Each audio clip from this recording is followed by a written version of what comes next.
Кубанычбек Каргамбекович, bir маселеде бұл жерде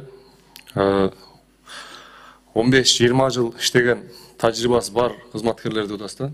Анан 10 000 сомдон ошол кызматкерлерге турак жайга деп 10 000 сомдон кошумча төлөнүп берилет экен, айлыгына кошулупчу.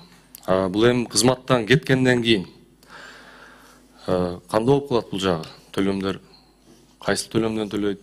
Биринчиден, анан экинчиден 10 000 сом деген аябай аз го деп ойлойм да. Ушул жагы каралды беле. Анан бул жерде срок отчуждения 5 жыл деп турат да. 5 жылда квартираны алган кызматкер алып туруп, башка бирөөнүн атын өткөрүп, 5 жылдан кийин кайра келип алса боло береби. Ушул жагына дагы мындай жол ачылып калган болуп турат да. Ушул жактарын дагы бир тактап айтып кетсеңиз. Бул мыйзам баягы милиция кызматкерлеринин айлык майнасына тиешеси жок.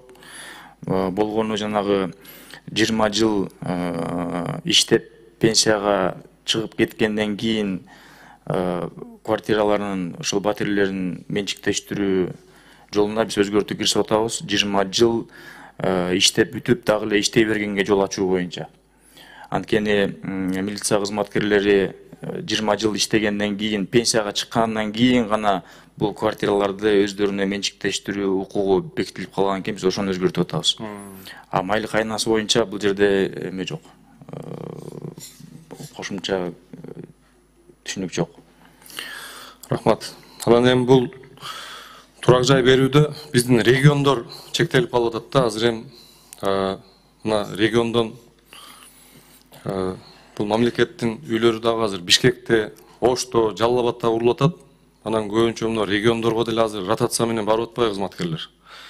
Ушуларга деле турак жай маселесин караштырыш керек да. Региондогу биздин кызматкерлерге дагы бүгүнкү күндө аябай ротация менен баргандарга кыйын болуп атат чындыгында.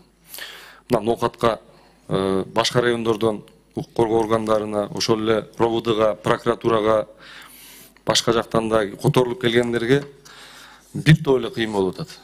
Ал жактан турак жай бергенге ноокатта мына бүгүнкү күндө мамлекеттен салынып аткан же ушул ГИК менен салынып аткан бир да турак жай жок да. Себеби бизде жана канализация маселеси да чечиле элек. Бир да үй баштаганга пока мүмкүнчүлүк да жок да. Ошон үчүн ушул региондорду дагы карап кетишибиз керек да.